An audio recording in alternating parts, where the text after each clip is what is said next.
লাল কিতাবটা কি?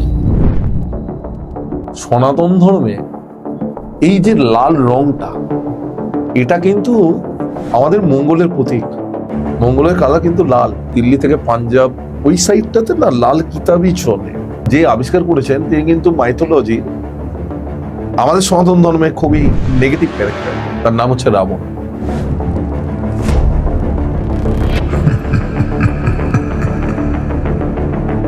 তোর এখানে কোন বাঘ তোকে আক্রমণ করেছে, বইতে লেখা আছে, পার্টিকুলার বুকে লেখা আছে, বাঘকে ঢিলো মারবে না, বাঘকে কোনো কষ্ট দেবে না। আক্রমণ করেছে, তার মাঝখানে একটা প্রাচীর তুলবে, মানে একটা দেওয়াল তুলে দেবে, মানে you will be protected, nobody will be harm. মানে জাদু টোনা টোটকার বই কিন্তু লাল কিতাব নয়। এটা সম্ভব? একদমই সম্ভব। রাবণের ওই বইটা সরাতে হবে। যতক্ষণ ওই বইটা থাকবে, রামায়ণের রাম কখনো জিততে পারবেন না। এই শুক্রাচার্য শূর্পণখার থ্রু লাল কিতাবটাকে নেয়, সদূর লঙ্কা থেকে সেইটা যায় আরব প্রদেশে। একজন ভদ্রমহিলা ছিলেন বহরমপুরে, তার কিছু প্রবলেম ছিল, গাইনোলজিক্যাল সমস্যা ছিল। ওনাকে আমি 43 দিনে একটা রেমেডি দিই, 5টা-6টা করার পর উনি ভালো হয়ে যান। উনি আর কন্টিনিউ করেন। ওনার ইউটেরাসের চারিদিকে বিভিন্ন রকমের পলিপ বেরোনো স্টার্ট হয়। আমি ওনাকে একটাই কথা বললাম, আপনি কি এটা করেছেন? না, আমি তো ভালো হয়ে গেছিলাম, আমি আর করি। ব্যাপার হচ্ছে লাল কিতাবের রেমেডি করতে গেলে যে কদিন বলা হবে সে কদিন করতে হবে। That is not a book of magic, that is a fully book of a pure theory of astrology. Hello everyone, welcome to my channel. আমি ইভান রয়েছি তোমাদের সঙ্গে। কেমন আছো বন্ধুরা? আশা করছি ভালো আছো এবং সকলকে ভালো রেখেছো। প্রত্যেকটা এপিসোডের মতন আজকের এপিসোডও তোমাদের কাছে হতে চলেছে একটা স্পেশাল এপিসোড। আমি কথা দিচ্ছি, তোমরা যদি এপিসোডটা শেষ পর্যন্ত দেখো, তোমরা এমন অনেক কিছু জানবে, এমন অনেক কিছু বুঝবে, যেগুলো তোমরা হয়তো এর আগে কোথাও কখনো শোনোনি। বন্ধুরা, সত্যি কথা বলতে তোমরা কি জানো, রাবণ নিজেই একটা জ্যোতির্বিদ্যার প্রচলন করেছিলেন। রাবণকে হারানোর জন্য সেই বইটাকে গায়েব করে দেওয়া হয়েছিল। রাবণের পাণ্ডিত্যের কথা আমরা সকলেই জানি, কিন্তু রাবণকে আমরা বরাবরই আমাদের হিন্দু মাইথোলজি যে একটা ভিলেন তকমা দিয়ে রাখি। কিন্তু কি ছিল, কে ছিল এই রাবণ? আমি বলছি যে পুরো এপিসোডটা সকলে দেখুন প্লিজ, এবং কে কোথা থেকে দেখছেন অবশ্যই কমেন্ট বক্সে জানান। আশা করবো আজকের এপিসোড সকলের খুব ভালো লাগবে। যারা আমার পুরনো বন্ধু তারা ভিডিওটা প্রচুর প্রচুর শেয়ার করুন, যারা নতুন বন্ধু তারা চ্যানেলটা সাবস্ক্রাইব করে বেল আইকন প্রেস করতে ভুলবেন না।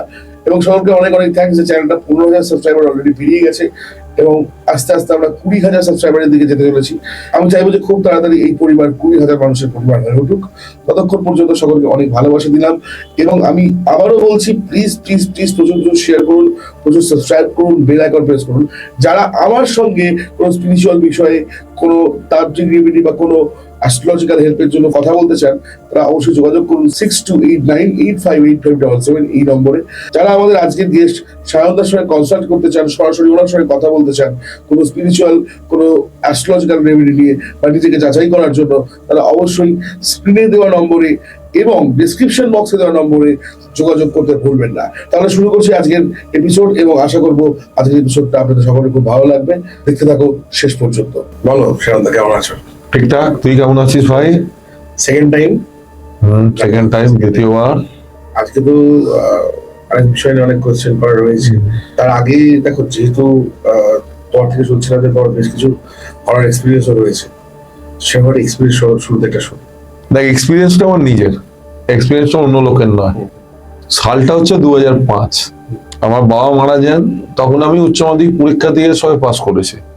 আমার বাবা মারা যান 2005-এর জুলাই মাসে। ওকে, আমার দাদু কিন্তু অসুস্থ ছিলেন, মানে ঠাকুরদা অসুস্থ ছিলেন। আমরা ভেবেছিলাম হয়তো উনি থাকবেন না। তো যাই হোক, বাবা মারা যাবার 1 মাস 12 দিন, 12ই জুলাই বাবা মারা গেছেন আর 24শে সেপ্টেম্বর আমার দাদু মারা গেছে। তো সেই টাইমে আমি একটা পেশাগত জায়গায় মানে সিলেক্টেড হই। আজের রেটে যেটাকে ডেন্টিস্ট বলে, ডেন্টিস্ট্রিতে আমার সিলেকশন হয়। তো যাই হোক, কোনো রকমের সেটা আমার পড়া হয়নি, কোন রকম প্রবলেম ছিল তখনকার দিনে, ফিনান্সিয়াল কোনো ক্রাইসিস ছিল যেখানে আমি পড়তে পারি। তো আমি ইঞ্জিনিয়ারিং ভর্তি হই কম্পিউটার। তো ওখানে কি হয়, আমার একটা বন্ধু ছিল কলেজে, ও কল সেন্টারে তখন চাকরি করতো। এক্সপ্লোটেক বলে একটা কল সেন্টার ছিল, খুব নাম করা কল সেন্টার ছিল। এখন যেটা বোধহয় কি একটা হয়ে গেছে, মানে এফ দিয়ে নাম হয়ে গেছে, খুব নাম করে কল সেন্টার আজকের ডেটে। পার্ক সার্কাস ওদের অফিস ছিল একদম পার্ক সার্কাস ডিশনের ওপরে। নভেম্বর মাস, মোটামুটি নভেম্বরের তুই ধরে নে 14-15 তারিখ থেকে আমি কল সেন্টারে জয়েন করি। ডেটা এন্ট্রির কাজ করতাম, তখন তো কিছু জানতাম না কম্পিউটার, ডেটা এন্ট্রির কাজ করতাম। তো হোয়াট এভার, ওই টাইমে বোধহয় কলকাতাতে হয় পৌরসভা ইলেকশন ছিল, মানে মিউনিসিপ্যালিটি ইলেকশন, বিধানসভা ছিল না এটা আমি জানি। প্রতিদিন আমাদেরকে ড্রপ করে যেত, সেদিনকে গাড়ি ছিল, অফিস থেকে তোমাকে বাড়িতে ড্রপ করে যেত, কারণ আমরা নাইট শিফট করতাম, ও নাইট শিফটে গাড়ি করে ড্রপ করে দিয়ে যেত 3টে, 3:30, 4টের সময়। এবার আমার যেহেতু লেখাপড়াটা মডার্ন স্কুল থেকে, তো পার্ক সার্কাস আর মডার্ন স্কুল একদম মানে ওতপ্রোত জড়িত। মানে অফিস থেকে বেরিয়ে আমি কি ভাবছিলাম যে চলো তাহলে বাড়ি চলে যাই হাঁটতে, গাড়ি যখন নেই। এবং তখন কিন্তু কল সেন্টারে খাবারও দিত, রাতে ডিনার দিত, পার্টিকুলার ডিনার দিত। ডিনার মানে ভদ্রসভ্য ডিনার, এখনকার মতন নয়, ভদ্রসভ্য ডিনার মানে দিত। কোনোদিনও মাংস, কোনোদিনও ভাত, কোনোদিনও মানে কিছু না কিছু থাকতো। তো সেদিনকে ডিনারও আসেনি, সেদিনকে তো কোনো রকম কিছু আসেনি। তাড়াতাড়ি ছুটি হয়ে গেছে, 8টার সময় গাড়ি তো আসবে না। রাত্রি 8টার সময় আমি জামনগর রোড দিয়ে ঢোকা স্টার্ট করলাম, যেহেতু আমার স্কুল ছিল। জামনগর রোড দিয়ে আমি কিউমোটরি স্ট্রিটের দিকে এগোতে থাকি। কম করে 100 থেকে 200টা কুকুর। সেদিনকে আবার কারেন্ট চলে গেছে, পুরো অন্ধকার, মানে একটা মানুষের সাহস হবে না ওই জায়গাটাকে পার করা। যারা কিউমোটোরিয়াম স্ট্রিটে থাকে তারা ওই উপলব্ধিটা বুঝতে পারবে। আমার কেমন যেন উপলব্ধি হলো, বয়সটাও অল্প ছিল, 18 বছরের একটা ছেলে, আজকে তো বুড়ো হয়ে গেছে, প্রায় 40 বছর বয়স অব্দি চললো, 22 বছর আগের কথা বলছে। তো মানে বুঝলাম কেউ আমার কাঁধে হাত রেখে কুকুরগুলো সরে সরে যাচ্ছে। আচ্ছা, কুকুরগুলো সরে সরে চলে যাচ্ছে, বুঝতে পারছিস? আমি শুধু এই কিউমেটোরিয়াম যে সিমেন্ট্রিটা আছে ওটাকে পার করে এগোচ্ছি, এই উপলব্ধি আমার। এবং যে কিউমেটোরিয়াম সিমেন্ট্রিটা পার করে গেলাম, লাইটটাও চলে এলো, বাট ওই যে অন্ধকারের জায়গাটা ছিল। এইভাবে কাঁধে হাত রেখে আমার দাদু ছাড়া কেউ যেত। এবং আমার দাদু মারা গেছেন তার 1 মাস আগে। এটা একদম সত্যি কথা, আমি কারোর সাথে কখনো শেয়ারও করি না। লোকে ভূত ভূত করে এত ভয় বলে, প্রেতকে নিয়ে এত কথা বলে, অরিজিনালি ভালোবাসার মানুষ কিন্তু কোনোদিনও কাউকে ছোট করে না বা ক্ষতি করে না। কেন? পিতৃপুরুষ তারা, বাবা, দাদু, তার দাদু, তাদের ঠাকুরদা, আমি তো তাদের সন্তান, তার ক্ষতি কেন করবে? এগুলো মানুষের কাছে একটা কি বলবো, একটা বেচার একটা খুব ভালো জিনিস। You have to sell something. তাদের জন্য তো আমরা করে খাচ্ছি, আমাদের অস্তিত্বটা তো তাদের থেকে। আমি যদি আমার বাবাকে অস্বীকার করে নিই, তাহলে অস্তিত্ব থাকা না থাকা একই ব্যাপার। ঠিক সেই রকম আমার বাবা যদি আমার দাদুকে অস্বীকার করে। তো যাই হোক, সেদিন বুঝতে পেরেছিলাম সব জিনিসের এক্সিস্টেন্স না থাকলেও ভালোবাসা যদি থাকে না, তার একটা এক্সিস্টেন্স আছে লাইফে। অ্যাস্ট্রোলজি হোক, তন্ত্র হোক, যাই হোক, এগুলো সবকিছুর উত্তর না লাইফে। ওই সোজা বাদিক এত যুক্তিতক্ক দিয়ে বোঝানো যায় না। লোকে বলবে পডকাস্ট পড়ার জন্য বলছে বা এরকম না, সত্যি কথা, এক্সপিরিয়েন্স, আমি বলি না কোনোদিনও। যে লোকটা ভূতে এত ভয় পেত, শ্মশানে যেতাম না। আজের ডেটে এত মৃত্যু দেখেছি আমার বাড়িতে, মানে শ্মশান হয়ে গেছে আমার কাছে জলভাত। আমার ওখানে সব থেকে বেশি কমফোর্ট ফিল হয় আজকের ডেটে। লোকে বলে ভূত নিয়ে এত কথা বলে, ডেমন নিয়ে এত কথা বলে, মানুষ ডেমোনলজি নিয়ে কথা বলে। ব্যাপারটা কি জানিস তো? ব্যাপারটা হচ্ছে বিক্রি করতে হবে। লজিক্যালি তোর কাছের মানুষটা সবসময় তোকে হেল্প করবে। এই যে বলা যায় যখন কেউ মারা যায় সেটা কিন্তু তখন অন্ধ হয়ে যায়, তোকে টানতে চায়। আচ্ছা, এর কোনো সৎ ব্যাখ্যা কোনো না কোনো একটা স্ক্রিপচার থাকবে। হ্যাঁ, নথিভুক্ত থাকবে। নতুন স্ক্রিপচার, স্ক্রিপচার কথা অর্থ হচ্ছে গ্রন্থ। বুঝছি। তুই অথর্ববেদ সম্বন্ধে জানিস? নাম শুনেছি। 4টে বেদ মানুষ। অথর্ববেদে তো প্রেতাত্মাদের নিয়ে কাজ করা আছে। প্রেতাত্মাদের ভালো কেমন করে তুমি করতে হবে তারই মন্ত্র অথর্ববেদে দেওয়া আছে। জায়গাটা হচ্ছে তুমি জানো না, তারা তো অতিরিক্ত আত্মা নয়।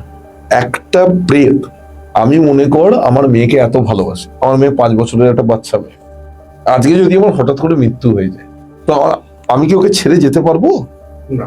আমার শরীরটা হয়তো ধ্বংস হয়ে যাবে, মানে আমি তার বাবা হয়ে কি করে তার খারাপটা চাইবো? ওই যে লোকে বলছে চোখে পাথর হয়ে যায়, লোকে নিজের কাছে টেনে নিতে চায়, এগুলো গল্প কথা। কেন টেনে নেবে? কিসের জন্য টেনে নেবে? প্রত্যেকের জগৎ সংসারটা চলে ভগবানের নিয়মে, প্রেতের নিয়মে সংসার চলে না। আমি এখনো পর্যন্ত যতজনের থেকে এক্সপিরিয়েন্স শুনেছি, যেগুলো আমার কাছে সত্যি মনে হয়েছে, আমি সেই সব জায়গায় যেগুলো মানে দেখো, এক হয় মানুষ আমার কাছে পডকাস্ট এসে বলছে, তার সত্যতা আমি কখনো যাচাই করে দেখতে চাচ্ছি না, হ্যাঁ তার জীবনে কি করছে সেটা। হ্যাঁ এবং কিছু ব্যক্তিগত স্তরে অনেক আমি ঘটনা শুনেছি, প্রত্যেকটা জায়গাতেই আমি দেখেছি যে প্রেত বা ভূত কখনো ওই দাঁত খিচিয়ে যে তিনি আসছে এরকম শুনি না, কোনোদিন শুনবিও না। খুব শুনেছি যে মানে ইভেন আমার এক ভাইয়ের একটা ছোট্ট একটা ঘটনা বলি। ও স্কুলে পড়তো, তো খুব শাই ছিল, সেদিকে ওদের স্পোর্টস ছিল, তো টয়লেট পেয়েছে। টয়লেট করার জন্য ছেলেরা যেমন ছোটবেলায় কি করে মাঠে করে দেবো, মাঠে করবে না, ও উপরে গিয়ে বাথরুমই করো।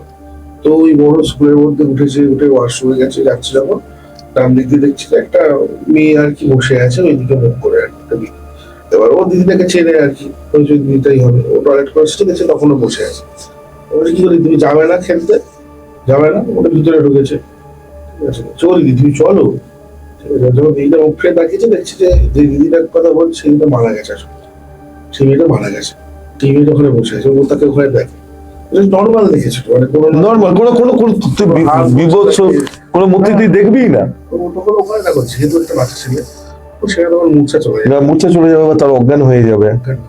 এই অজ্ঞান আমি দেখেছি বলছে অনেকেই নাকি হয়ে যায় ভূত দেখলে বা প্রেত দেখলে, এটা কি কোনো আচ্ছা আমি তোকে একটা কথা বলতো, একটা এনার্জি ক্লাস হচ্ছে, কেন দুটো আয়াম।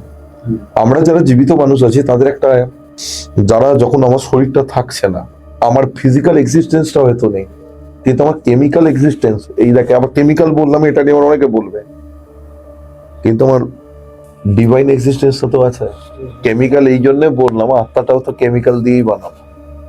বলে কোন কেমিক্যাল দিয়ে বানানো সেটা জানতে গেলে ভগবানের কাছে যেতে হবে। এই জিনিসটা নিয়ে রামকৃষ্ণেরই শিষ্য, পরমহংসদেবের শিষ্য স্বামী অভেদানন্দজি কাজ করেছেন। তার দুটো বুক আছে, একটা হচ্ছে মৃত্যু রহস্য, আর একটা হচ্ছে মরণের পরে। মরণের পরে তো অত্যন্ত পপুলার। এবং মরণের পরে বইটা কোনো যাদের বাবা মা বেঁচে আছে পড়া উচিত নয়, উচিত নয়। আবার এটা নিয়ে কন্ট্রোভার্সি হবে, কেন উচিত নয়, কিসের উচিত। আমি ভুক্তভোগী বলে বললাম, আমি কোনো কন্ট্রোভার্সি যেতে চাই না। মরণের পরে বইটা পড়বার জন্য যে ক্যাপাসিটি দরকার, যে আধ্যাত্মিক স্পিরিচুয়ালিটির যে জায়গায় পৌঁছানো দরকার, সেটা হয়তো সবার থাকে না। আমি হয়তো নিজের লাইফে কিছু চ্যালেঞ্জ নিয়েছিলাম বা দেখেছিলাম, তার জন্য আমাকে অনেক কিছু ক্ষতি প্রদান করতে হয়েছে। আমার ছোট বয়সে আমার মাকে হারাতে হয়েছে, খুবই ছোট বয়সে মাকে হারাতে হয়েছে। তো মরণের পরে বইটা না পড়লেও মরণের যেটা মৃত্যু রহস্য, ওটা লোকে পড়তে পারে। বাট আত্মার যে অরিজিনাল ব্যাখ্যা, কি আত্মা কি, পরমাত্মা কি, আত্মার কি গুণ, আত্মা কেমন থাকে, মৃত্যুর পর কি হয়, তার পার্টিকুলার অথেন্টিক যদি কোনো বই থাকে, স্বামী অভেদানন্দজির মরণের পরে বইটা যদি কেউ পড়ে বুঝতে পারে, লাইফ আফটার ডেথ। ইংরেজিতেও আছে, বাংলাতেও আছে।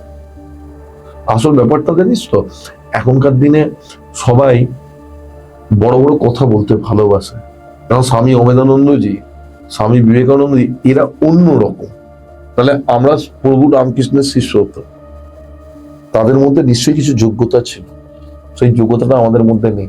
যতই মাথায় তুই লাল তিলক পর আর হাতে তুই 10টা কর, এই লজিকটা ছিল না। ভূত কি একটা এনার্জি, আমরা নেগেটিভ ভাবে দেখছি জিনিসটাকে, পজিটিভ ভাবে দেখো না। আমার বাবা মারা গেলেন, আমার বাবা আমার ক্ষতি কেন করবেন? আমার বাবা সবসময় চাইবেন, আজকে আমি বাবা তখন বলে তারা চায়, তাদের আয়ামে নিয়ে কেন চাইবে? তোর তো আয়ু পূর্ণ হয়নি, তোকে নিয়ে যেতে চায়, আর সে চাইলেই কি সেটা ভগবান তাকে সেই শক্তিটা দিয়েছেন? একটা আত্মা তোকে ডাকে, এদের কথার মধ্যেই কনফ্লিকশন আছে। একটা আত্মা ডাকছে, এই যে আমি এখানে আছি, এসো এসো, আমার কথা শুনতে পাচ্ছ না কেন? এর কোনো উত্তর নেই, শুধুমাত্র লোকের কাছে নেগেটিভ। এইবার ব্যাপার হচ্ছে, আমার তুমি তার জায়গা থেকে যদি ভাবো, আমি এখন ভাবছি যে ধরো আমি নেই পৃথিবীতে, আমি দেখছি আমার সামনে আমার মা, আমার বাবা, আমার ভালোবাসার মানুষ, পরিবার, দুঃখ ভাবি, আমি তাকে ধরতে পারছি না, শুনতে পাচ্ছিস না, দেখতে পাচ্ছি, কথা বলতে পারছি, এটাও তো কষ্টের। কষ্টের তো কষ্টের জন্যই তো, কারণ মানুষের জীবনটা, আত্মাটা তো তুই তো এটা জানিস। তুই এবার এটা বলতো, এই যে আয়ামটা, আয়াম কথার অর্থ হচ্ছে এই যে ইউনিভার্সটা, এই ইউনিভার্সে তো যতক্ষণ টাইম লেখা আছে তার বেশি তুই থাকতে পারবি, ঠিক আছে? ইউনিভার্সের মেটাভার্সের কথাতে আমি আসছি এখানে, আর মেটাভার্স তোমাদের প্রমাণিত সত্য। শ্রীকৃষ্ণও বলেছেন, রামচন্দ্রও বলেছেন, যারা গাধা তারা বলবে কোথায় আছে, কোন রেফারেন্স আছে, একটু বই পড় বুঝতে পারবে।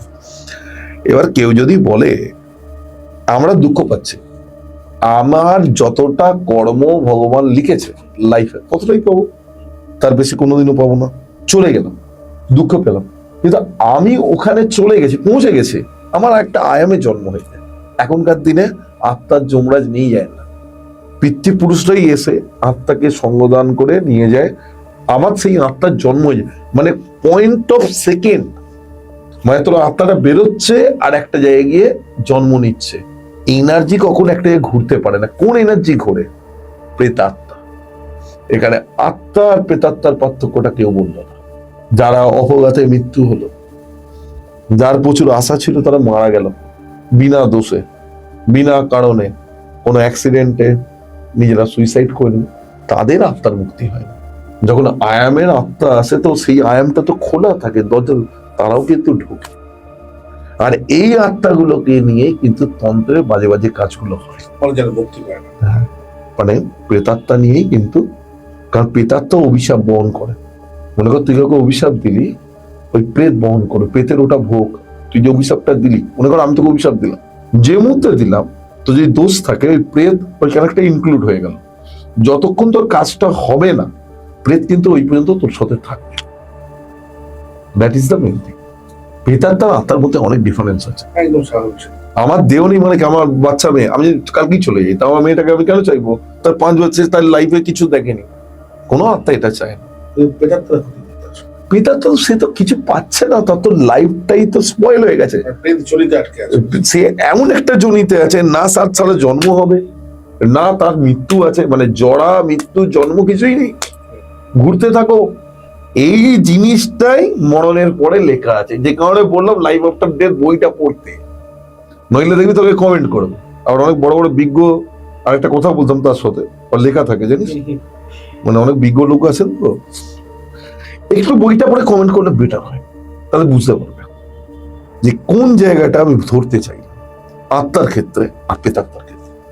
একদম সঠিক উপলব্ধি এবং সঠিক একটা ডিফারেন্সিয়েশনের মধ্যে দিয়ে আমরা গেলাম।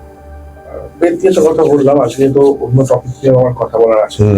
তো সেটা আগেই বলেছি, আমরা এর আগে বজ্রযান তন্ত্র, বৌদ্ধতন্ত্রের কথা বলেছিলাম, মানুষজন দেখেছে, এখনো সেই এপিসোডটা দেখছে। আমি বলবো যে আমাদের প্রিভিয়াস যে এপিসোড, আমাদের যে আগের যে এপিসোডটা আছে, সেই এপিসোডটা দেখতে গেলে অবশ্যই ডেসক্রিপশন বক্সে লিংক দিয়ে রাখলাম, একটু প্লিজ দেখে নেবেন। আশা করবো যে পুরো পডকাস্টটা আপনাদেরও ভালো লাগবে। আজকে তোমার সঙ্গে কথা বলবো হচ্ছে লাল কিতাব।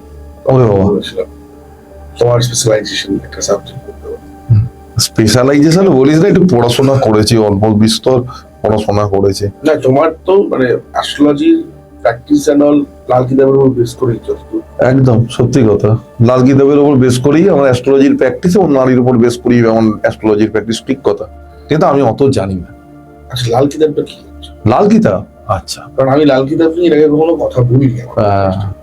বলবি কেন, তোর কলকাতাতেই কেউ বলে না, সব ভুলভাল বকে, লাল কিতাব টোটকার বই, লাল কিতাব এই, লাল কিতাব সেই, অ্যাস্ট্রোলজি কিছু নেই। প্রথম কথা, লাল কিতাবটা কি আগে ভালো করে বুঝতে হবে, কেন তার কালারটা লাল, why the colour is red.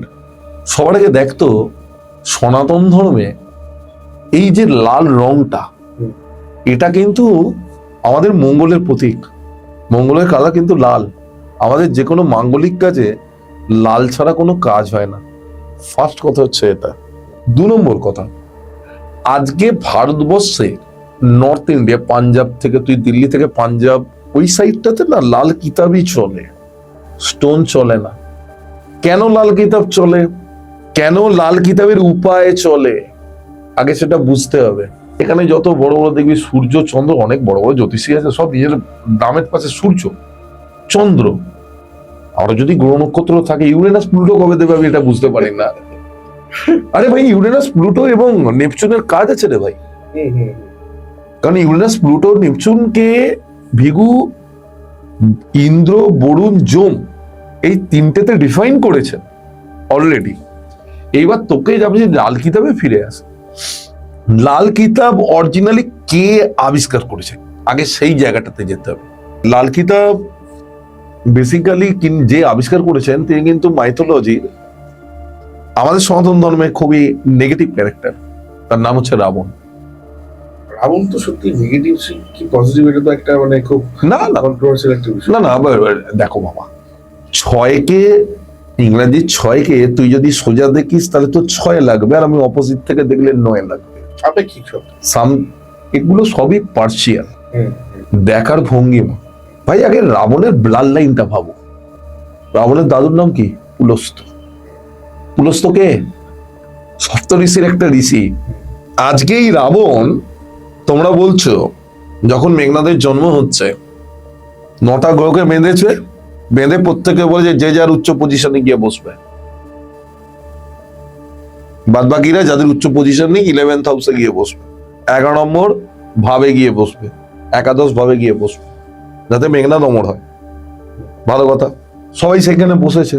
তার সেই আধিপত্য, তার সেই জ্ঞান, এত বড় শিবের ভক্ত, তার জ্ঞান, তার আধিপত্য প্রত্যেকটা গ্রহ মেনেও নিল, জায়গা মতন বসলো।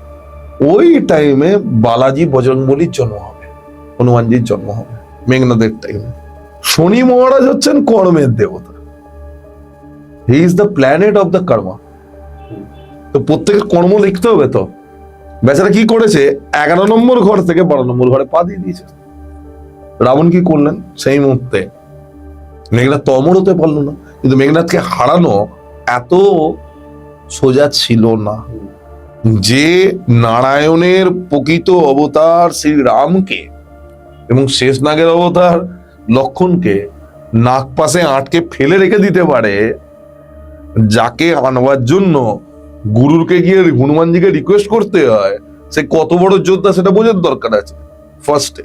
এইবার এই রাবণের যে, আমি এতে যাচ্ছি না, তারপর শনির পা ভেঙে দিল, ওখান থেকে গুলিক মান্দি, দেখ গুলিক মান্দিও একটা কিন্তু উপগ্রহ, অ্যাস্ট্রোলজিতে প্রচুর কাজ হয়, হয়তো কলকাতায় হয় না। গুলিক মান্দির ধুমো বলে 3টে প্ল্যানেট আছে, এখানে হয় না। হয় আমার এখানে হয় না মানে তার যেমন রাহুকেতু কোনো এক্সিস্টেন্স নেই, তার মানে রাহুকেতু নেই, আছে। তাহলে তুই একটা জিনিস ভাব, এখানে একটা বড় পলিটিক্স হয়েছিল। এই যে রাবণের সৃষ্টি করা যে অ্যাস্ট্রোলজি এবং তার যে উপায়, লাল কিতাব কি করে জানিস? মনে কর তোর এখানে কোন বাঘ তোকে আক্রমণ করেছে, বইতে লেখা আছে, পার্টিকুলার বুকে লেখা আছে লাল কিতাব, বাঘকে ঢিলও মারবে না, বাঘকে কোনো কষ্ট দেবে না। আক্রমণ করেছে, তার মাঝখানে একটা প্রাচীর তুলবে, মানে একটা দেওয়াল তুলে দেবে, মানে তোর এবং বাঘ তার মাঝে একটা প্রাচীর, মানে you will be protected, nobody will be harm. মানে জাদু টোনা টোটকার বই কিন্তু লাল কিতাব নয়। এটা সম্ভব? একদমই সম্ভব। দেখ, আমি তোকে এবার কিছু সায়েন্টিফিক তার বর্ণনাও দেবো। তখন দেবতারা গিয়ে রিকোয়েস্ট করে, বিশেষ করে ভগবান ব্রহ্মা রিকোয়েস্ট করেন শুক্রাচার্যকে, রাবণের যিনি গুরু, দৈত্যদের গুরু হচ্ছেন শুক্রাচার্য, যে রাবণের ওই বইটা সরাতে হবে। যতক্ষণ ওই বইটা থাকবে, রামায়ণের রাম কখনো জিততে পারবেন না রাবণের সঙ্গে।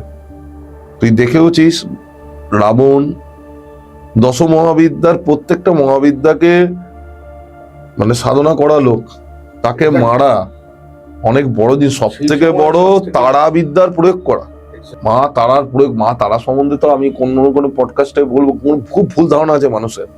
মা বগলা সম্বন্ধে ভুল, ছিন্নমস্ত সম্বন্ধে ভুল ধারণা আছে। মা তারা বিদ্যা কিন্তু অন্য টাইপের জিনিস।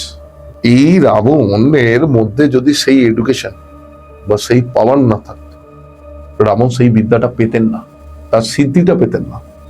ব্রহ্মাকে রিকোয়েস্ট করতে শুক্রাচার্যকে গিয়ে যে আপনি বইটাকে গায়েব করতে হবে, এখান থেকে সরাতে হবে। এইবার দেখ তোর চ্যানেলে কন্ট্রোভার্সিটা আসবে, দেখবি এতদিন ধরে আমরা মক্কেশ্বর শিব আছে, মক্কেশ্বর শিব আছে কথা শুনি। শূর্পণখার নাক কাটা, যার নাক কাটা থাকে সে মুখটাকে ঢাকা দিয়ে থাকে। ওকে, এই শুক্রাচার্য শূর্পণখার থ্রু লাল কিতাবটাকে নেয়, সদূর লঙ্কা থেকে সেইটা যায় আরব প্রদেশে। আরব প্রদেশে যায় পুরো বইটা গিয়ে ওইখানে তারা নিজেদের মতন করে তারা একটা একাশ্রম তৈরি করে। রাক্ষস ছিল, মাছ মাংস খেত। কেন? আরবের যে ভূমি, সেই ভূমিতে চাল গম এগুলো তৈরি হয় না, এগুলো নিয়ে কেউ আলোচনা করে না। রাবণকে কোনোদিনও মারা যেত না যদি লাল কিতাব রাবণের কাছে থাকতো। এটা একটা অনেক বড় জিনিস লাল কিতাবের। কেন লাল? এইবার দেখ, আমরা যদি মডার্ন যুগে আসি, বর্তমান কালের মানে জ্যোতিষ প্রবক্তা বল, যে বল, ভিগু ভুনিক তো জ্যোতিষের তো মেন জনক তো। বর্তমান সময়ে আমাদের ভারতবর্ষের একজন রত্ন সন্তান জন্মেছিলেন, তার নাম হচ্ছে পণ্ডিত রূপচাঁদ যোশী। ঠিক আছে, পণ্ডিত রূপচাঁদ যোশীজি কারোর মৃত্যু কেন সবকিছু বলতে পারতেন। ওনার একটা ডায়েরি ছিল, ওই ডায়েরিতে উনি লাল পেন দিয়ে লিখতেন। তৎকালীন পাঞ্জাবের সিন্ধু প্রদেশে ভারতবর্ষের যখন স্বাধীন হয়নি, তখন তার স্টেটের ভাষা ছিল উর্দু। উর্দুতে উনি লেখেন, লোকে বলে মুসলিমদের থেকে এসেছে, একদম ভুল কথা, হিন্দুদের জিনিস। উর্দু ছিল তার ওখানকার লোকাল ল্যাঙ্গুয়েজ, লেখেন। এবং লেখেন লাল কিতাবটা ছন্দের আকারে, যাতে কোনো মানুষের হাতে পড়ে জিনিসটার অপব্যবহার না হয়। এই যে তুই বললি না যে তোমার স্পেশালাইজেশন লাল কিতাব, লাল কিতাব জ্যোতিষের সব থেকে বড় মোডালিটি, যেখানে অ্যাস্ট্রোলজার লাল কিতাব পড়তে পারে না। লাল কিতাব না চাইলে আজ অব্দি লাল কিতাবকে পড়তে গেলে লাল কিতাব নিজে চয়েস করবে নিজের অ্যাস্ট্রোলজারকে, লেখা আছে বইতে, লেখা আছে। 1939-এ ওনার একটা বই বেরোয়, 40-এ একটা বই বেরোয়, 41-এ বেরোয়, 42-এ বেরোয়, 52-তে বেরোয়, টোটাল 7টা বই। এইরকম মোটা মোটা বই এবং ছন্দের আকারে লেখা, উর্দু এবং ফরাসি ভাষাতে। এবং তার যদি অথেন্টিক বই পড়তে হয় হিন্দিতে, কোনো বাংলায় এর বই নেই, ইংরেজিতেও নেই খুব একটা ভালো বই। বেনি মাধব গোস্বামী ওনার বইটাকে পুঙ্খানুপুঙ্খভাবে, বেনি মাধব গোস্বামী আমাদের বেনি মাধব সিল নয়, উনি ওটাকে কোডেট করেন। লাল কিতাবের বই তুই যখনই একটা পড়ছিস, প্রথমবার একরকম বুঝবি, দ্বিতীয়বার একরকম বুঝবি, তৃতীয়বার একরকম, তুই যত পড়বি একরকম বুঝবি। লাল কিতাব কি, যেহেতু রেড পেন দিয়ে লিখেছে তার জন্য লাল কিতাব এর নাম। এটা এমনই একটা জ্যোতিষের মোডালিটি, যেখানে একটা মানুষকে কোনো পাথর পড়ার দরকার নেই, কোনো শেকড় পড়ার দরকার নেই, কোনো রুদ্রাক্ষ পড়ার দরকার নেই। বাড়িতে থাকা বস্তু দিয়ে নিজের গ্রহের প্রায়শ্চিত্ত করে। লাল কিতাব সবসময় বলেছে কর্মের উপরে তুমি বেশি কনসেন্ট্রেট করো। লাল কিতাব অ্যাস্ট্রোলজিতে কর্মকে বেশি প্রাধান্য দেওয়া হয়েছে ভাগ্যের থেকে। এইবার বাংলায় কি হয়েছে, আমাদের এখানে কিছু ইঁড়ে পাকা অ্যাস্ট্রোলজার আছে, ইঁড়ে পাকা, একদম পরিষ্কার বলছে। কিছু আংটি দাদু আছে, ঠিক আছে, যাদের কাজ হচ্ছে লোকে গেলে 5-7 মিনিটের মধ্যে কটা আংটি বেচতে পারবো। এবার আমাকে বলছে কটা আংটি বেচেছি, আমার উত্তরটা আমার ক্লায়েন্টরা দিয়ে দেবে। অ্যাস্ট্রোলজি করতে গেলে আংটি বেচতে হয় না, পাথর বেচতে হয় না। অ্যাস্ট্রোলজি করতে গেলে রোগটা ধরতে কোথায় আছে। তাই প্রথমেই বললাম লাল কিতাব কি করে, তোকে একটা বাঘ আক্রমণ করেছে, না বাঘকে মারবে না তোকে মারবে, তোকে প্রোটেক্ট করবে। লাল কিতাবে সহজ সহজ উপায় আছে, কিন্তু লাল কিতাবটাকে ভালো করে বুঝতে হবে। লাল কিতাব না বুঝে লাল কিতাব সম্বন্ধে বলাটা হচ্ছে মূর্খের করা। এবং লাল কিতাব হচ্ছে ইনএক্সপেন্সিভ। লাল কিতাব যখন বলছো, তাহলে যখন বলছো যে সহজ সহজ উপায় আছে, দ্যাটস মিন রেমেডি, তাহলে কি বুক অফ রেমেডি না book of magic? No, that is not a book of magic. That is a fully book of a pure theory of astrology. লাল কিতাবটা কি এমনি এমনি এসছে? দেখ, বৈদিক শাস্ত্রে কি বলছে, মূল ত্রিকোণ আছে, নারীতে ত্রিকোণ বা টাইম থিওরি আছে। লাল কিতাবেও কিন্তু তোর টাইম থিওরি আছে, তোকে বুঝতে হবে। এবং লাল কিতাবে মেনশন আছে, কোন জ্যোতিষের মোডালিটিকে তুমি অপমান করতে পারো না। যে লাল কিতাবের অ্যাস্ট্রোলজার অরিজিনালি পড়বে, সে কোনো জ্যোতিষের মোডালিটিকে অপমান করবে না। লাল কিতাব এমন একটা জিনিস, লাল কিতাব নিজের একটা সিস্টেমে চলে। জেমিনির যেমন নিজের দশা আছে, জেমিনির চর দশা আছে, পরাশরিতে তোরা শুধু বিংশোত্তরী দশা শুনেছিস, অষ্টোত্তরী দশা আছে, যোগনী দশা আছে, অনেক দশা আছে। তাহলে এবার তুই বল, লাল কিতাবের নিজের একটা দশা সিস্টেম আছে, নিজের একটা হোরা সিস্টেম আছে। লাল কিতাবের দশাকে বলা হয় দরমিয়ানি প্ল্যানেট, মধ্যবর্তী গ্রহ, দরমিয়ান, ঠিক আছে। লাল কিতাবে মাসনুই প্ল্যানেট মানে ডুপ্লিকেট প্ল্যানেটের কনসেপ্ট আছে। লাল কিতাব এমন একটা, লাল কিতাবের নিজের বর্ষফলের কনসেপ্ট আলাদা। লাল কিতাব বলছে স্টোন বিলিভ করে না, কেন স্টোন বিলিভ করে না? দরকার নেই তাই। তাহলে এত তো স্টোন পরে অনেক কাজ হচ্ছে। হ্যাঁ, তো যাদের হচ্ছে যাদের মনে কর পয়সা নেই। আমি তোকে একটা কথা বলি, আজ একটা ছোট্ট তোকে একটা উদাহরণ দিই। মনে কর একটা লোক তোর কাছে এসছে, পয়সার খুব সমস্যা, তুই দেখতে পাচ্ছিস তার বৃহস্পতির পাওয়ারও আছে, একটু পাওয়ার দিলে বৃহস্পতিটা একটু ভালোভাবে কাজ করলে তার লাইফে ব্লেসিংটা আসবে। বৃহস্পতি কিন্তু পয়সা দেয় না, গুরুগুলো কিন্তু পয়সা দেয় না। এবার ওটা তুই ভাব, একটা অরিজিনাল পোকরাজ কিনতে গেলে আমার সাথে যত তর্ক যে করে নিক, সিলোনিস পোকরাজ হোলসেল মার্কেট থেকে কিনতে গেলে বেয়ার মিনিমাম বাজেট হওয়া উচিত 3 থেকে 5 লাখ টাকা। দাও আমি কত বললাম, 5 ক্যারেটের কথা বললাম। 5 ক্যারেট মানে খুব বেশি হলে 5.5 রতি বা 6 রতি। কতজনের কাছে ওই পয়সাটা আছে? এবার যাবি তুই মূলে বা রুটে, তুই রুট চিনিস না। তারপরে যাবি তুই রুদ্রাক্ষয়। রুদ্রাক্ষ কটা বাজারে পাওয়া যায়? নেপালি দানা রুদ্রাক্ষ ছাড়া কি রুদ্রাক্ষ? ইন্দাক্ষ এবং ভদ্রাক্ষ তো পুরো ভর্তি। একটা নেপালি দানার আমার কাছেই, মায়ের যে তোমাকে জব করতে হয় প্রতিদিন, আমার আছে পাঁচমুখী রুদ্রাক্ষ। পঞ্চমুখী রুদ্রাক্ষের একটা মাল আছে 47,000 টাকা দাম। অ্যাফোর্ড করতে পারলে তো তুমি সবকিছু করতে পারো ভাই, তুমি স্টোন পড়ো। যদি না থাকে, এবার যে পোগরাজ পড়তে পারবে না, তাহলে সে কি করবে? একদম সোজা উপায়, আমার নেই পয়সা, আমি বৃহস্পতির কাছে প্রায়শ্চিত্ত করব। কি প্রায়শ্চিত্ত করব? প্রায়শ্চিত্তের প্রথম নিয়ম হচ্ছে, আমি প্রতিদিন স্নান করে ওঠার পর হলুদ চন্দনের টিকা নিজের এই কপালে, এই দুটো ভুনুর মাঝখানে, এইখানে একটা আর এই নাভিতে একটা, নিজেকে টিকা পড়তে গেলে এই আঙুল দিয়ে পড়তে হবে, মধ্যমা থেকে, ঠিক আছে? ভগবানকে দিতে গেলে অনামিকা থেকে। এটা পড়ুক প্রত্যেক বৃহস্পতিবার দিন, দুটো করে হলুদ ফুল। এবার বল তুই, কলকাতায় লাল কিতাব চলবে? ব্যবসা উঠে যাবে, পুরো ব্যবসাটা না গুটিয়ে যাবে। লাল কিতাবে সবসময় বলা হচ্ছে, এখানে আমার একটা ব্যাপার আছে, লাল কিতাব বর্ষফলে একটা ভালো দিক আছে, যে কোনো প্ল্যানেটের ঘর চেঞ্জ করা যায়, যেটা তুই অন্য কোনো মোডালিটিতে পাবি না। ওগুলিতে কি করে পাবে না? ওই গ্রহের কিছু পার্টিকুলার বস্তু আছে, হয়তো তাকে দ্বিতীয় ঘরে অথবা চতুর্থ ঘরে আমরা প্লেস করতে পারি। কিন্তু কবে করতে পারবো? প্রত্যেক বছরে প্রত্যেকের একটা জন্মদিন আছে, সেই জন্মদিনের মিনিমাম 50 দিন আগে যারা লাল কিতাব নিয়ে প্র্যাকটিস করে তার কাছে আসতে হবে।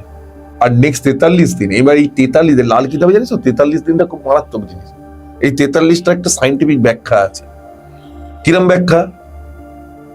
ধরে নে কটা রাশি? 12টা, 27টা নক্ষত্র পরাশরীতে, আর একটা নক্ষত্র আছে তার নাম হচ্ছে অভিজিৎ, তাহলে হলো 28টা। 28 প্লাস 12 কত হলো? 40 দিন। 1.5 দিন রাহু, 1.5 দিন কেতু, 43 দিন। টোটাল নক্ষত্র, টোটাল রাশি, রাশি মানে গ্রহকে নিয়ে নেওয়া, টোটাল ইন্টার অ্যাস্ট্রোলজি সিস্টেমটাকে 43 দিনে লাল কিতাবের রেমেডি হয়। সবকিছু সাইন্টিফিক। এবার বোঝার ব্যাপার, মানুষের অ্যাকসেপ্ট করার ব্যাপার। লাল কিতাবে কোনো মাঙ্গলিক নেই। লাল কিতাবে প্রত্যেকের জন্য লগ্ন হচ্ছে মেষ, প্রত্যেকের জন্য, ঠিক আছে? লাল কিতাবে কোনো তোর নিচু মানে কি বলবো, ডিগ্রি নিয়ে কাজ হয় না, কোনো বকরি নিয়ে কাজ হয় না প্ল্যানেটে। এবং সব থেকে বড় কথা, লাল কিতাবে রাশি ফলের কাজ হয়, রেমেডি হয় রাশি ফলের, গ্রহ ফলের কাজ হয় না। যেমন দেখ, প্রথম ঘরে কারো রাহু বসে গেল, প্রথম ঘরটা যেহেতু মেষ লগ্ন থেকে, কালপুরুষ কুণ্ডলীর মেষ লগ্ন থেকে লাল কিতাব ধরে, মেষ লগ্নের মালিককে মঙ্গল, মঙ্গল কিন্তু মেষ লগ্নে থাকে না, এটাকে ভাড়া দিয়ে রেখেছে সূর্যের কাছে। এবার রাহু কি? সূর্যের শত্রু। তাহলে এবার রাহু যদি প্রথম ঘরে বসে বা লগ্নে বসে, সেক্ষেত্রে কি আমি রাহু রেমেডি করব? না, লাল কিতাব বলে যে গ্রহ বসলো তার রেমেডি করা যাবে না। ওই ঘরের কারক তত্ত্বে যে গ্রহ আছে, মানে যে ভাড়া নিয়েছে, সেই গ্রহের রেমেডি করতে, তোমাকে সূর্যের রেমেডি করতে। That is the difference. That এইভাবে কেউ বলেও না। আর বেসিক্যালি লাল কিতাবটাকে বানিয়ে দিয়েছে কিরম বলতো, একটা মানে টোনা টুটকার বই, দ্য বুক অফ রেমেডি। লাল কিতাব পড়তে গেলে কম করে হলে 4-5 বছর সময় দিতে হবে। তাহলে তুই, তোমার কথা অনুযায়ী লাল কিতাব হচ্ছে, আমি যদি ধরে নিলাম, খুব সাধারণ মানুষের জ্যোতিষ থেকে রেমেডি পাওয়া। সাধারণ না, সবার জন্য। হ্যাঁ, আমি আমি আমি আমি ধরলাম যাদের ধরো ইকোনমিক্যাল ব্যালেন্স ওদের ঠিক নেই, হ্যাঁ একদম লাল কিতাব দিয়ে। পাচ্ছে। তাহলে ধরো একটা মানুষ যদি তার জীবন ধরো তার সংসার ঠিক নেই, তার পয়সা আসছে না ঠিকঠাক ভাবে, জীবন পয়সা দিতে ভরে উঠেছে, এরকম কোনো মানুষ লাল কিতাবের যদি মানে শরণাপন্ন হয় বা এরকম কোনো অ্যাস্ট্রোলজার শরণাপন্ন, তো তোমার কাছেই গেল, না আমাকে ছেড়ে দে, মনে কর কারো লাল কিতাবেই গেল, তোমার কাছে একজন গেল, হ্যাঁ, এর থেকে পরিত্রাণের উপায় কি? পরিত্রাণের উপরে প্রথমে দেখ, লাল কিতাব কর্মের উপরে বেস করে তৈরি হয়েছে, ভাগ্যের উপরে বেস করে তৈরি হয়নি। লাল কিতাব প্রথম থেকেই কর্ম কর্ম মানে পায়শ্চিত্ত, গোয়ের পায়শ্চিত্তই করতে হয়। এবং লাল কিতাব কিন্তু অ্যালোপ্যাথিক মেডিসিন। অন্য অ্যাস্ট্রোলজিতে যে গল্পগুলো আছে, স্টোন, ক্রিস্টাল, এগুলো করতে সময় হয়, লাল কিতাবে ইনস্ট্যান্ট এফেক্ট। যেমন আমি তোকে এমন একটা, আমার হয়তো কোনো কাস্টমার শুনছে এই জিনিসটা, তারা নিজেরা ভোগ করেছে এই জিনিসটা। একজন ভদ্রমহিলা ছিলেন বহরমপুরের, তার কিছু প্রবলেম ছিল, মেয়েলি সমস্যা, গাইনোলজিক্যাল সমস্যা ছিল। ওনাকে আমি 43 দিনে একটা রেমেডি দিই করবার জন্য বলে দিয়েছিলাম, লিখে দিয়েছিলাম যে এটা 43 দিন করতে হবে, নো মিস নো গ্যাপ, লিখে সই করে দিয়েছিলাম। উনি 5টা-6টা করার পর উনি ভালো হয়ে যান, উনি আর কন্টিনিউ করেন না। ঠিক আছে, ঠিক 1 থেকে 1.5 মাস ওনার ইউটেরাসের চারিদিকে বিভিন্ন রকমের পলিপ বেরোনো স্টার্ট হয়, বন্ধ করে উনি ভালো হয়ে গেছিলেন। এবার উনি কাঁদতে কাঁদতে ফোন করেন আমাকে, আমি তো লিখে দিয়েছিলাম 43টা। আমি ওনাকে একটাই কথা বললাম, আপনি কি এটা করেছেন? না, আমি তো ভালো হয়ে গেছিলাম, আর করি। ব্যাপার হচ্ছে লাল কিতাবের রেমেডি করতে গেলে যে কদিন বলা হবে সে কদিন করতে হবে, মন থেকে করতে হবে। কারণ এখানে পাওয়ার ইচ্ছা থেকে কোনো রেমেডি করা যাবে না। তুমি পয়সা দিয়ে তোমার নিজের মানে ঢপ মারা যাবে না। তোমার পূর্বজন্মের খেদিয়েছো, ওই খেদানো তুমি ঠিক করছো, পায়শ্চিত্ত করছো। পায়শ্চিত্ততে কোনো নিজের ইচ্ছা থাকে না, তুমি পায়শ্চিত্ত করছো। তুমি আজকে তোমার সূর্যের প্রবলেম, মানে আগের জন্য তুমি তোমার বাপকে দেখোনি, নিজের সন্তানকে দেখোনি। আজকে তোমার চন্দ্রের প্রবলেম, তাহলে তুমি তোমার মাকে দেখোনি। তাহলে এই জন্য প্রথম কাজ কি? লাল কিতাব তোমাকে বলে তোমার মা বাবাকে আগে সম্মান করো ফার্স্ট। নেক্সট কি বলবে? এই রেমেডি গুলো করো, এতদিন করো। ওরা তো 2-4টে করবার পরই ফলটা দিয়ে দেয়, দিয়ে তো তোকে চেক করবে, করতে তোকে পুরোটা হবে। ওই জন্য 43টা কেন হয় 43, এগুলো তো কেউ বলে না। 43টা এইটা। আর লাল কিতাব কি হিন্দুদের নয়, মুসলিমদের, যেহেতু উর্দুতে লেখা আছে। তুই বলতো মুসলিমরা কোথায় লাল রং ইউজ করে? লাল রং আমাদের প্রত্যেকটা মাঙ্গলিক কাজে লাগে। হ্যাঁ, তাহলে তুই কি করে বলছিস লাল কিতাব? যেহেতু উর্দুতে আজ অব্দি লাহোর মিউজিয়ামে আছে, পাকিস্তানের লাহোর মিউজিয়ামে লাল কিতাব রাখা আছে, যেটা আমাদের পন্ডিতজি, ঠিক আছে, রূপচাঁদ যোশীজির যে লেখা উর্দুর যে অরিজিনাল বইটা লাহোর মিউজিয়ামে রাখা। কেন স্টোর করে রেখে দিয়েছে? সবাই গাধা। তাহলে অরিজিনাল বইটা কোথায়? রাবণের যে বইটা, রামের বইটা ডিমোলিশ হয়ে গেছে। লাল কিতাব হচ্ছে জ্যোতিষের অপটিমাম বই। অপটিমাম মানে অপটিমাম, আমি পড়ে বলছি কথাটা, অপটিমাম। তোমার লাইফে তুমি যখন সব জায়গা থেকে ফেলিওর হয়ে যাবে, কোনো আশা নেই, লাল কিতাব যে জানে, অরিজিনাল লোকের কাছে যাও। তোমারই ঘরে থাকা বস্তু দিয়ে তুমি নিজের কাজ করবে। তোমাকে বাইরে থেকে 4 আনা পয়সা খরচা করে একটা জিনিস কিনতে হবে না। আগেকার দিনের লোকেরা কি করতো মনে আছে তোর? খুব ভালো দেখবি, আগের দিনের লোকেরা প্রত্যেকে, আজকের ডেটে দেখবি কারো বৃহস্পতির সমস্যা, এই যে আমি কিছু করে বললাম, আগেকার দিনের লোকের কেন হলুদের টিকা মাথায় দিয়ে বেরোতো? তা তো জানতো আমরা আমাদের নিজের অ্যানসেস্টর যারা পূর্বপুরুষদের জিনিসগুলোকে সম্মান করিনি। We are the main culprit, they are the not culprit. আমরা দোষ করেছি, সেই দোষের ভোগ আমরা করছি। লাল কিতাব যে কোনো সমস্যার সমাধান করতে পারে খুব সোজাভাবে এবং খুব ইজি হবে। এখানে কোনো তোর নেই, লাল কিতাবে কোনো ডিগ্রি নেই, প্ল্যানেটের কিচ্ছু নেই। লাল কিতাব খুব সোজা সাপটাতে চলে। গ্রহ ফলের রেমেডি হয় না লাল কিতাবে, রাশি ফলের রেমেডি হয়। রাশি ফল মানে যে গ্রহটা ওই ঘরটাতে ভাড়া নিয়ে বসেছে। আমি ভাড়া নিয়ে কেন বলে, যাতে মানুষ বুঝতে পারে। আর লাল কিতাবে ঘরকে খানা বলে। আজকে আমরা বেসিক্যালি যে এপিসোডটা করলাম লাল কিতাব নিয়ে প্রশ্ন তোমাকে অনেক করলাম, এবং সত্যি কথা বলতে রিসার্চ বেসড যে এপিসোডটা যে হলো তার জন্য সত্যি আমার এপিসোডটা করতে খুবই এনার্জি পেয়েছি। এবং আমি দেখবো তোমাকে আজকে তুলনামূলক কম কোয়েশ্চেন করেছি, আমি প্রচুর কোয়েশ্চেন করে তুমি জানো। না, তুই কোশ্চেন করিস, এটা ভালো। আমি তো পডকাস্ট গুলো দেখি, তো দেখ কোশ্চেন করাটা উচিত। একটা কমিউনিকেশনের ডেফিনেশনই হচ্ছে receiver and sender. Communication complete তখনই হয় একটা রিসিভার আর সেন্ডার যখন দুজনে কমিউনিকেট করে। বোথ ওয়ে কমিউনিকেশন না হলে that is not proper communication হয় না।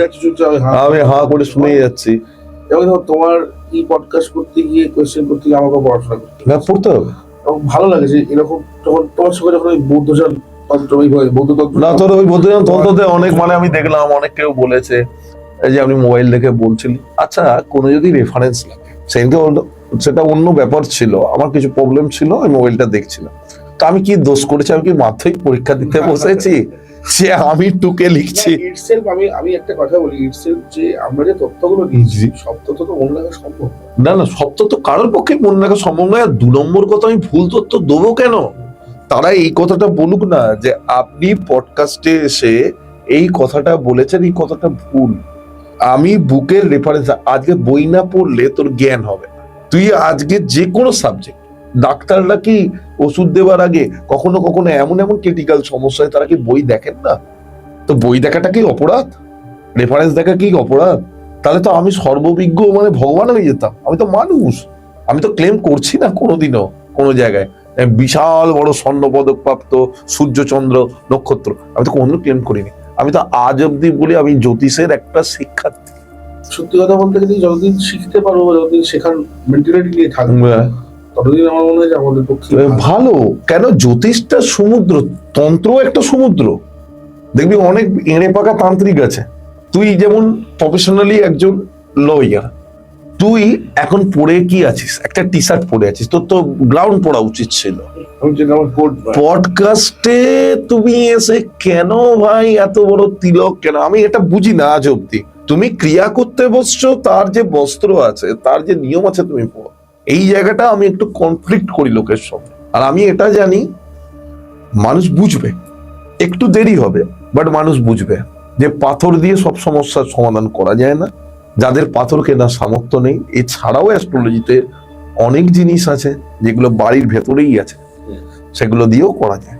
যাক, মানে আশা করবো মানুষ বুঝবে। এবং আমি সকলকে বলছি যে যদি কেউ চান সায়নের সঙ্গে কনসাল্ট করতে, আমার ডেসক্রিপশন বক্সে নাম্বার দেওয়া আছে এবং শুরুতে স্ক্রিনে নাম্বার দেওয়া ছিল, সেখান থেকে অবশ্যই নাম্বারটা নিয়ে নেবেন। নির্দ্বিধায় কনসাল্ট করুন, নির্দ্বিধায় নিজের সম্বন্ধে নিজেকে যাচাই করার জন্য প্রশ্ন করুন ওনাকে, এবং অবশ্যই তার সময়ের পারিশ্রমিক বা তার সময়ের মূল্য দিয়ে।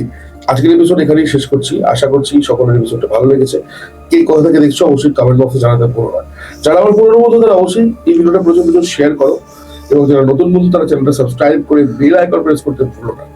আমরা আসছি খুব তাড়াতাড়ি নতুন একটা এপিসোড নিয়ে, নতুন কোনো টপিক নিয়ে। দেখা হচ্ছে নতুন এপিসোডে। ততক্ষণ পর্যন্ত সকলে ভালো থেকো, সকলকে ভালো রেখো। নমস্কার।